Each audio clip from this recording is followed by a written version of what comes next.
এই যে সন্তানটা, এটা আমি জন্ম দিয়েছি, আমার 4টা দায়িত্ব ছিল এর উপরে। 1 নম্বরের একটা সুন্দর নাম রাখা আমি রেখেছি। তাহলে নম্র যারা জমিনে চলাফেরা করার সময় অহংকার করে না, এই যে আজ যাদের মাটিতে পা পড়তো না, অহংকারের ঠেলায় মানুষকে মানুষ মনে করতো না, এই মানুষগুলোকে আল্লাহ এত অপমানিত করেছে, আমার মনে হয় ফেরাউনও এত অপমান হয় না। এই জন্য আমরা রহমানের বান্দা যদি হতে চাই, আমাদেরকে নরম হওয়া লাগবে, বিনম্র হওয়া লাগবে। জমিনে চলাফেরা করার সময় মনে হয় যেন মাটির মানুষ। অহংকার এটা মানুষের জন্য মানায় না, এটা আমার আল্লাহর চাদর। আল্লাহ কি? আল্লাহ রাব্বুল আলামিন এটা হাদিসে কুদসিতে জানিয়েছে, অহংকার এটা আমার চাদর। কেউ যদি আমার চাদর নিয়ে টানাটানি করে, আমি আল্লাহকে আছাড় দেই। শয়তানের জীবনী পড়েছি তাফসিরে ইবনে কাসিরের ভেতরে। এমন কোন জায়গা নেই পৃথিবীতে সেজদা দেয়নি, সব জায়গায় সেজদা দিয়ে মুআল্লিমুল মালায়েকা ফেরেশতাদের পর্যন্ত উস্তাদ হয়ে গিয়েছিল। তোকে ধ্বংস করার পেছনে যতগুলো কারণ, তার 1 নম্বরে ছিল অহংকারী। আল্লাহ রাব্বুল আলামিনের আদেশ তো মানে নাই, অহংকার করেছে। অহংকার করার পরেও যদি ও নরম হয়ে যেত, যে আল্লাহ আমার ভুল হয়ে গেছে, আমার মাফ করে দেন, আল্লাহ মাফ করে দিত। আর্গুমেন্ট পেশ করেছে আল্লাহর কাছে। এই পৃথিবীর ময়দানে অনেক মানুষ আছে যারা অন্যায় করার পরে নিজে তো স্বীকার করে না, আর উল্টা কাজ করে, উল্টা বোঝে, ওর দিক দিয়ে আরো বাড়ে। তখন আল্লাহ ওকে হেদায়েত থেকে বঞ্চিত করে দেয়। ভালো করে বোঝে, অন্যায় করার পরে হযরত আদম আলাইহিস সালাম কিন্তু একটু ভুল করেছিলেন। ভুল করার পরে তিনি নরমাল হয়েছেন, নরম হয়ে গেছেন। বলেছিলেন, রব্বানা যালামনা আনফুসানা ওয়া ইল্লাম তাগফির লানা ওয়া তারহামনা লানাকুনান্না মিনাল খাসিরিন। ইয়া আল্লাহ, আমার নফসের উপরে আমি জুলুম করে ফেলেছি, তুমি যদি আমারে ক্ষমা না করো, আমার আর উপায় নেই, আমি ক্ষতিগ্রস্ত হয়ে যাব। হযরত আদম অনুশোচনা করেছিলেন মন থেকে, চোখের পানি ফেলে দিয়ে অনুশোচনা করে জীবনের মতো ফিরে আসলাম। এই সিদ্ধান্ত যদি কেউ নিতে পারে, আল্লাহ তাকে আদম নবীর মতো মাফ করে দেবে।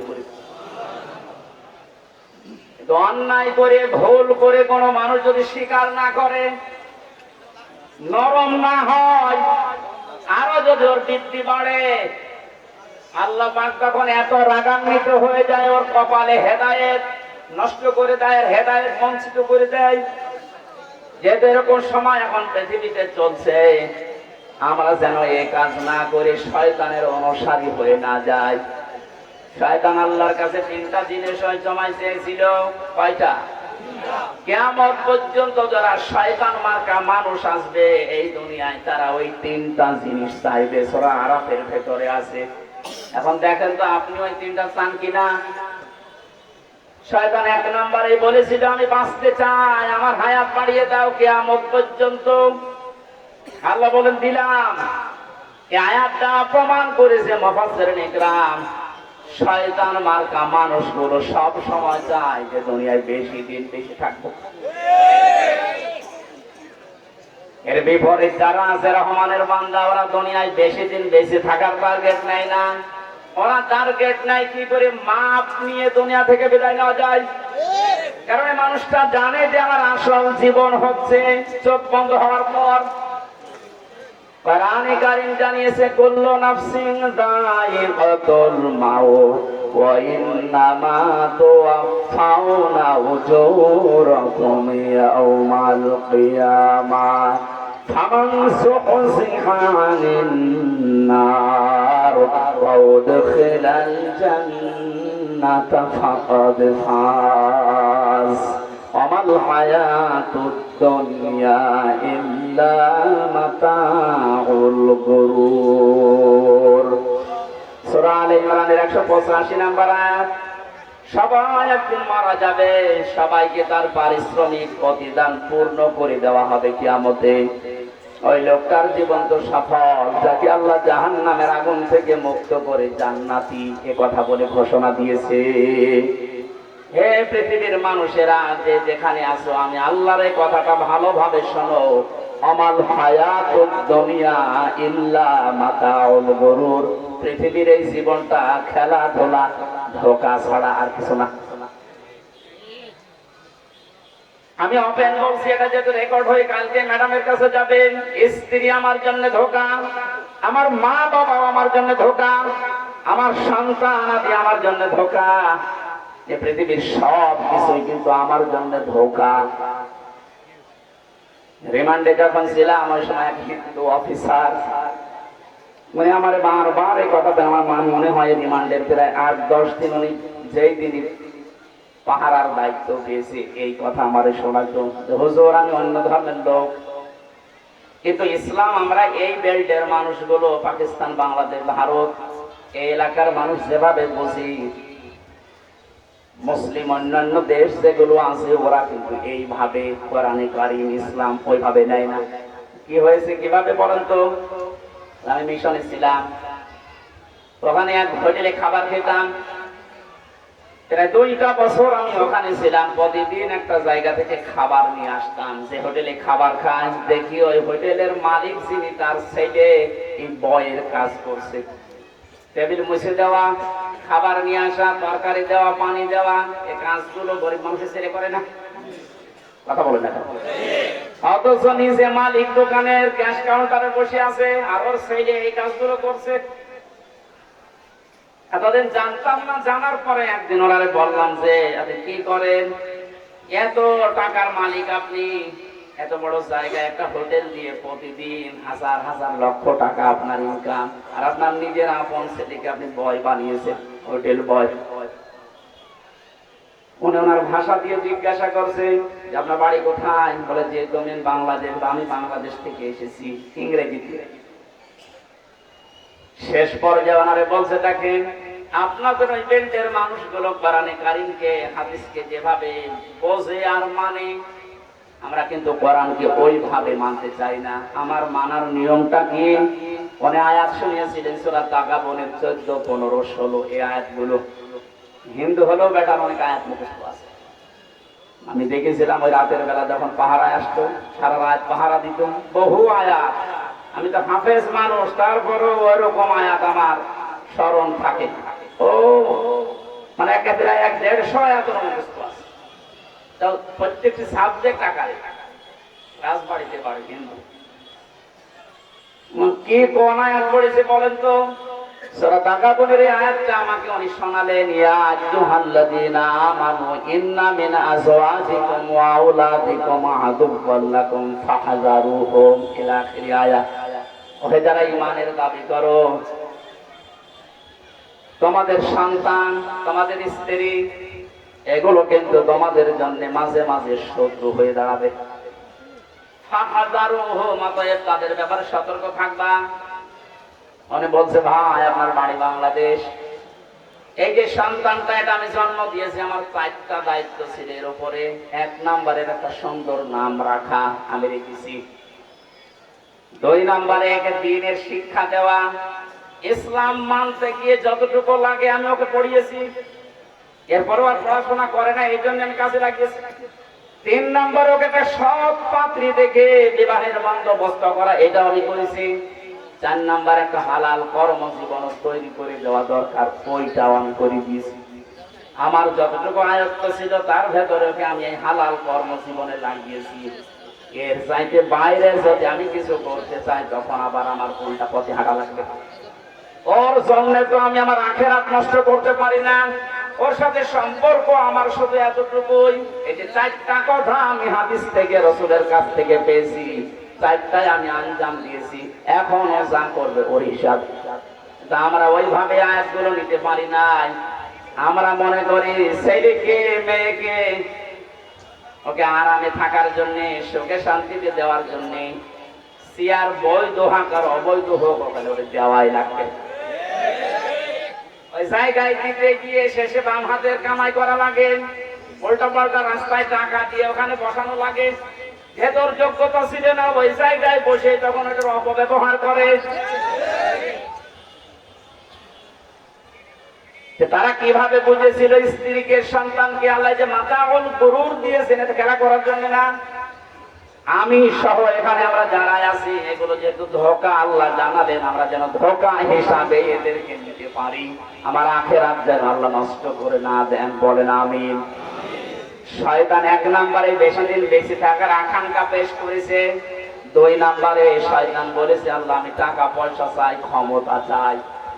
এই জন্য টাকা পয়সা ক্ষমতার মালিক যারা দুনিয়ায় দেখবেন বেশি, এরাই ইসলামের বিরুদ্ধে বেশি। হয়তো ডাইরেক্ট অথবা ইনডাইরেক্ট যতগুলো মানুষ ধরা পড়ছে, একটা একটা করে আপনি তাকান তাদের দিকে। একটা ভালো মানুষ মনে করতেন দরবেশ, এই লোকটা যে কি করেছে, আমার মনে হয় ফেরেশতারা বিশ্বাস করছে না যে না, ও যদি দাড়ি না কাটতো ফেরেশতারা বিশ্বাস করতো না। দাড়ি কেটে এখন নম হয়ে গেছে, ফেরেশতারা বলছে না এই নকল।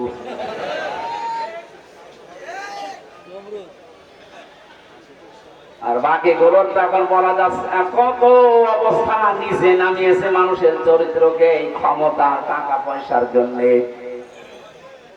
শয়তান বেশি দিন বেঁচে থাকা, বেশি ক্ষমতা, বেশি টাকা পয়সার মালিক হওয়া এটা চেয়ে নিয়েছিল। এই জন্য বেশি দিন ক্ষমতায় টিকে থাকার জন্য যারা চেষ্টা চালায় বৈধ অবৈধ সব বাদ দিয়ে, এরাও এক প্রকার শয়তান। 3 নম্বরে শয়তান চেয়েছিল আল্লাহ তোমার এই বান্দা বান্দির কারণে আমি যেহেতু ছিল জাহান্নামী হয়ে গেলাম, আমার সব নষ্ট হয়ে গেল, এদেরকে আমি আরামে থাকতে দেব না, ধোঁকা দিয়ে বোকা বানিয়ে কি করে জাহান্নামে নেওয়া লাগে আমার সাথে 24 ঘন্টা চেষ্টা চালাবো। চেষ্টা চালাতে গিয়ে আমি কি সিনেমা হলের সামনে বসবো, আমি কি বেশ্যাখানার সামনে বসবো না, আমি বসে থাকবো অবশ্যই আলা সিরাতিকাল মুস্তাকিম, সঠিক সহজ এই পথগুলোর সামনে সামনে আমি বসে এদের ধোঁকা দিয়ে বোকা বানাবো। এই জন্য শয়তানের মিশন কিন্তু এখন শেষ হয়ে যায়নি। ওর যে 3টা কাজ ও চালিয়ে যাচ্ছে, শয়তান মার্কা মানুষ দুনিয়ায় কিয়ামত পর্যন্ত যারা আসবে এগুলো তারা চাইবে। সিস্টেম অপর পৃষ্ঠায় দেখুন, আল্লাহ পাক বলেন আমার আদম ভুল করার পরে 3টা বিষয় আমি আল্লাহর কাছে বলেছিল। 1 নম্বরে অপরাধ করার পরে স্বীকৃতি দিয়েছে যে আমি অপরাধী, রব্বানা যালামনা আনফুসানা। আদমের সন্তান আমরা যারা রহমানের বান্দা হিসাবে নিজেকে পরিগণিত করতে চাই, শামিল করতে চাই, অপরাধ আমাদের জীবনে আসবে হবে, কিন্তু আমরা স্বীকৃতি দেওয়ার মতো মন তৈরি করবো। এইটা ছিল না এতদিন। অপরাধ করার পরে হাতে নাতে ধরা পড়ার পরও স্বীকার করতো না। কথা বলে না কেন? এটা যদি স্বীকার করতো এত তলানিতে আমরা যেতাম না। এটা অপরাধ করার পরে স্বীকৃতি দেওয়া, এটা আদম নবীর সন্তানের 1 নম্বর গুণ হবে। রহমানের বান্দা যারা 2 নম্বরে এরা অনুশোচনা করবে, অনুতপ্ত হবে মন থেকে। আমরা অনুশোচনা করি কিন্তু লোক দেখানোর জন্য না, মন থেকে করা লাগবে। এই মুরব্বীর সাথে যদি কেউ বিয়াদবি করে, একটা ছেলে চেয়ারম্যান মেম্বার যারা আছে এলাকার গুরুত্বপূর্ণ লোক ছেলেকে ডাক দিয়ে বলছে এই বেটা এই মুরব্বীর সাথে বিয়াদবি করেছিস, মাপ চা। ছেলেটা যদি বুক টান টান করে বলে ওই মুরব্বী মাপ কর, মাপ চাওয়ার নিয়ম। যদি অনুশোচনা করে এসে বলতো মুরব্বী আমি আমার বাবার বয়সে আমার ভুল হয়ে গেছে, দয়া করে আমার মাফ করে দিন, আমি অনুশোচনা করছি, অনুতপ্ত হচ্ছি, জীবনে আমি আর করবো না। যদি মনুষ্যত্ব কিছু না কিছু থাকে এমনি মাফ করে দেব। অনেক যদি মানুষ হিসাবে এতটুকু দেখে মাফ করে দিতে পারে। আমরা যারা রহমানের বান্দা, অপরাধ করার পরে আমাদের সত্যি যদি মন থেকে আমি অনুশোচনা করতে পারি, অনুতপ্ত হতে পারি, আদম নবীর মতো উনি তো 350 বছর বন্ধন করে চোখের পানি ফেলতে ফেলতে শেষ পর্যন্ত মাপ পেয়েছে। 3 নম্বরে শুধু অনুশোচনা না, জীবনে যে ভুলগুলো হয়ে গেছে শয়তানের ধোকায় হোক, নফসের জালে পড়ে হোক, দুনিয়ার এই রং চং দেখে হোক, জীবনে আর কোনোদিন এরকম কাজে আর আমি ফেরবো না, এই তিনটা সিদ্ধান্ত নেওয়ার নাম রহমানের বান্দা। হযরত আদম আলাইহিস সালাম যে দোয়া করে নিজের গুনাহ মাফ করেছিলেন, অপরাধের স্বীকৃতি দিয়েছিলেন, কিয়ামত পর্যন্ত আদমের সন্তানরা যদি ওই দোয়া পড়ে মন থেকে মাফ চায়, নবীজি বলেন আল্লাহ তাদেরকেও মাফ করে দেবেন।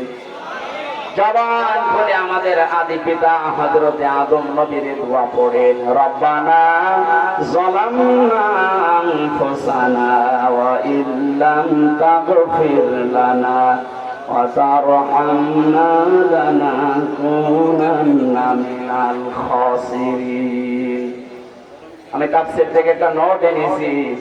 পৃথিবীতে রহমানের বান্দার এক নম্বরে গুণ হবে তারা বিনম্র ভাবে জমিনে হাঁটবে, অহংকার করে পা ফেলবে না।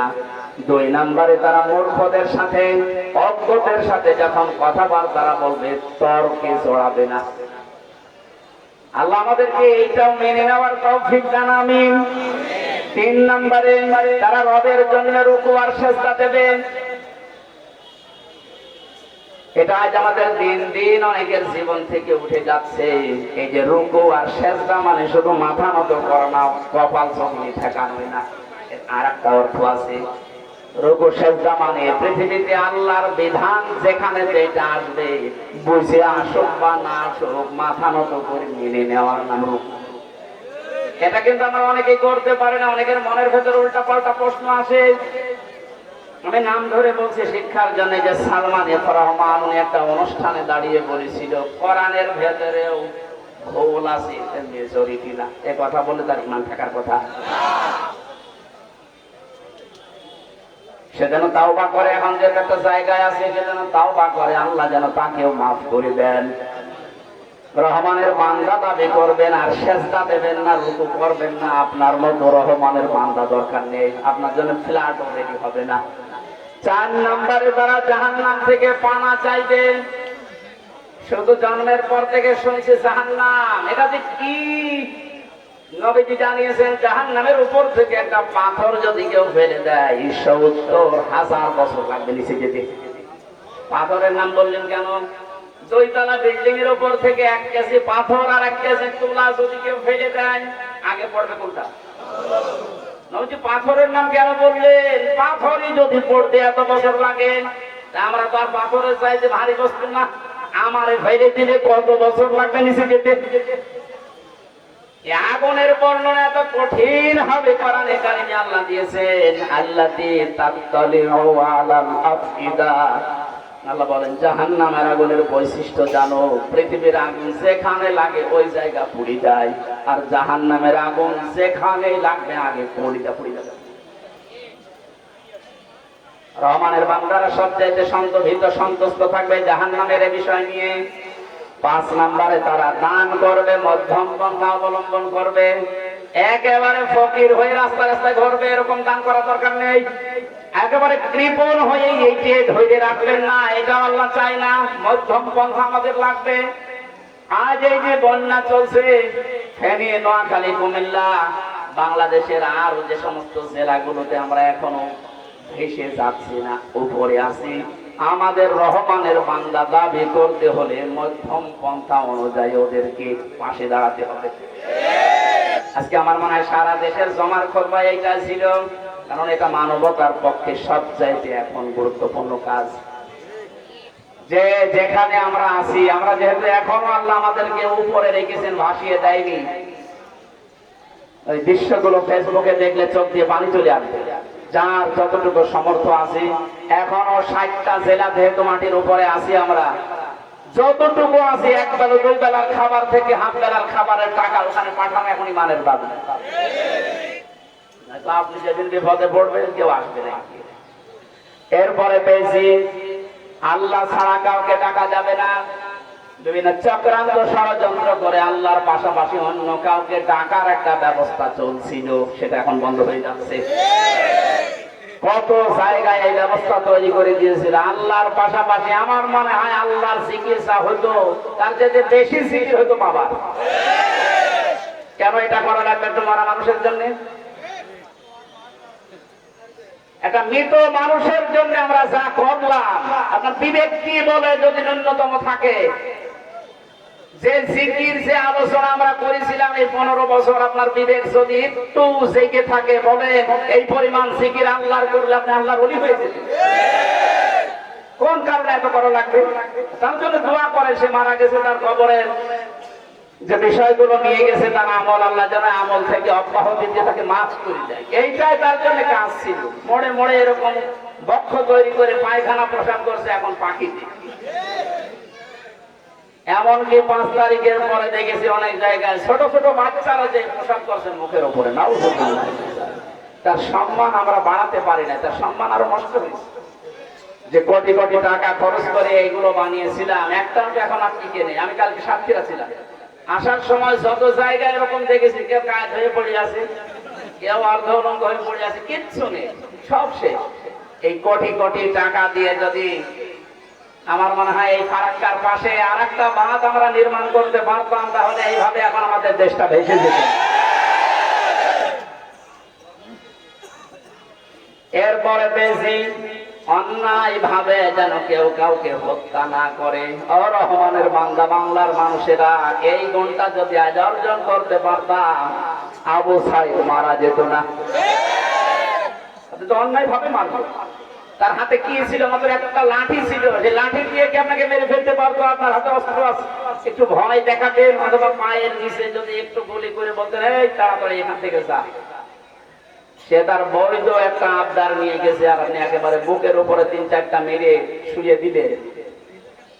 হত্যা যারা করেছেন, এই যে অন্যায় ভাবে হত্যা করলে মনে করছেন এখন বিচার হবে, বিচার হওয়ার পরে আপনার যাবজ্জীবন জেল দেবে, এরপরে আপনি হয়তো 22 বছর জেল কেটে বের হয়ে আপনার মাফ হয়ে গেল না। এটা দুনিয়ার নিয়ম, কিন্তু ইসলামের নিয়ম অনুযায়ী হত্যার বদলে যতক্ষণ পর্যন্ত 2টা কাজ করা না হবে ততক্ষণ মাফ নেই। 1 নম্বরে ওর বাবা মা, ওর স্ত্রী সন্তান, ওদের কাছে আপনার বিয়োগ দেওয়া লাগবে, জরিমানা। ওনারা যদি বলে 50 লাখ টাকা দেন আপনারা মাফ করে দিলাম, তাহলে আপনি মাফ পাবেন। 2 নম্বরে আপনাকে ওর বদলে মেরে ফেলা লাগবে, তাছাড়া কোনো উপায় নেই। আমি মার্ডার মামলার বহু আসামি দেখেছি, মাঝে মাঝে এসে আমারে বলতো জেলখানায় যে হুজুর আমি এসেছি আমার বউ মেরে, এখন কি করবো? আমার তো যাবজ্জীবন ফাঁসি দিয়েছে, যে প্রথমে ফাঁসি ছিল, এরপরে যাবজ্জীবন, এখন 22 বছর জেল খাটা লাগবে, আর ধরেন 17 বছর 18 বছর চলছে, আর 4-5 বছর পরে চলে যাবে। আমার কি মাফ হয়ে গেল সব? না, ইসলামের নিয়ম অনুযায়ী হত্যা করলে অন্যায় ভাবে 2টা নিয়ম আপনাকে মানা লাগবে। হয় তার মা বাবা, স্ত্রী সন্তান যারা আছে তাদেরকে দিয়ত দেবেন, ওরা যা চায় যে 20 লাখ টাকা দেন তারা মাফ করে দেবো, এই একটা। 2 নম্বরে আপনাকে মেরে ফেলা লাগবে, তাছাড়া কোনো মাফ নেই। বাংলাদেশের প্রচলিত আইন অনুযায়ী আপনি এই শাস্তিটা পাচ্ছেন, কিন্তু আল্লাহর কাছ থেকে মুক্ত হতে হলে অবশ্যই আপনাকে ওই 2টা বিষয় মানা লাগবে। এজন্য অন্যায় ভাবে রহমানের বান্দারা কাউকে মারবে না, কথা বলে না কেন? 8 নম্বরে তারা যেন জিনা না করে, এইটা গুরুত্বপূর্ণ। কারণ পৃথিবীতে 3টা পাপের জন্য আল্লাহ ডবল শাস্তির ব্যবস্থা রেখেছে। ইযআফলাহুমুল আযাব, কয়টা? 1 নম্বরে আল্লাহর সাথে যারা শরীক করে, 2 নম্বরে যারা অন্যায় ভাবে মানুষ হত্যা করে, আর 3 নম্বরে যারা জিনা করে। আজ কত মানুষের চরিত্র প্রকাশ পাচ্ছে, এই লোকটার দিকে তাকালে আল্লাহর কথা মনে পড়ছে। এইরকম দায়িত্বে অনেক জায়গায় অনেক মানুষ বসে আছে, ওর দিকে তাকালে মনে হয় যে এটাই খায়, নাই মাল খায়। আর রাতের চরিত্র তো বললাম, নাম ধরে বলছে এতটুকু এই কারণে যে হারুন, এই লোকটার দিকে তাকান তো, রাস্তায় বের হলে মানুষ নাকি 3 ইঞ্চি 3 ইঞ্চি বলছে। এমনি বলেছে ওর সমস্ত কাজের ফেরেশতা। আমি জেলখানায় থাকাকালীন ওই ছোট হুজুর আমার সাথে ছিল, ওই যে মাদানি রফিকুল ইসলাম, এই ছেলেটা আমারে বলছিল যে ভাই আমারে রাত 12:30টা 1টার দিকে নিয়ে গেছে, হাতের ছিলে আমার পুরা উলঙ্গ করেছে। একদম সত্য কথা বলছে, আল্লাহর কসম, একটাও মিথ্যা কথা না। আমারে পুরা উলঙ্গ করে আমার হাতে সিগারেট দিয়েছে, আর অর্ধ উলঙ্গ একটা মেয়ে লোক নিয়ে এসে আমার পাশে দাঁড়িয়ে ছবি তুলছে, বলছে এটা ছেড়ে দেবো। ও বলছে আমি এক এসআইকে বললাম ভাই আপনি যা করছেন আমার সাথে এই রাত 12:30টা 1টায়, এটাকে টিভির হারুন স্যার জানে, বলছে হারুন স্যার জানে মানে উনি তো করাচ্ছে। আমি তো মজলুম, অসহায় ছোট মানুষ, জীবনের মতো কান্নাকাটি করলো। আর মনে মনে বললাম, আল্লাহ এটা যদি প্রকাশ হয়ে যায় মানুষ কি ভাববে। তা আমি যেহেতু এখনো মজলুম, আর তোমার হাবিব জানিয়েছে ইত্তাকি দাওয়াতাল মাজলুম ফাইন্নাহা লাইসা বাইনাহু ওয়া বাইনাল্লাহি হিজাব। মজলুমের দুয়ার মাঝে আর আল্লাহর মাঝে কোনো পর্দা নেই। সুতরাং এই অবস্থায় দাঁড়িয়ে হাতির ছেলে ওর জন্য বরদোয়া দিলাম, ওরেও যেন এরকম কিছু তুমি দেখাও। জীবন দশায় আল্লাহ দেখিয়ে দিই।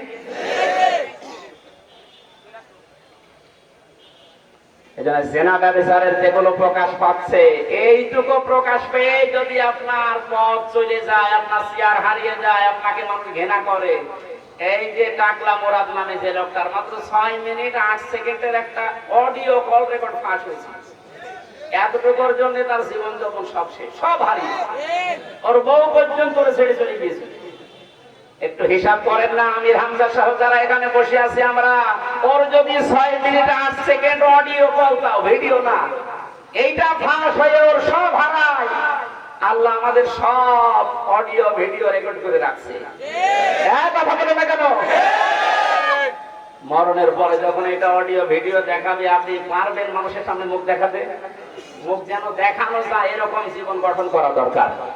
আমি সহ যারাই শুনলাম, আজকে থেকে এইরকম জীবন তৈরি করবো যেন কিয়ামতে লক্ষ কোটি মানুষের সামনে আমার আমল নামে আমি করে শোনাতে পারি।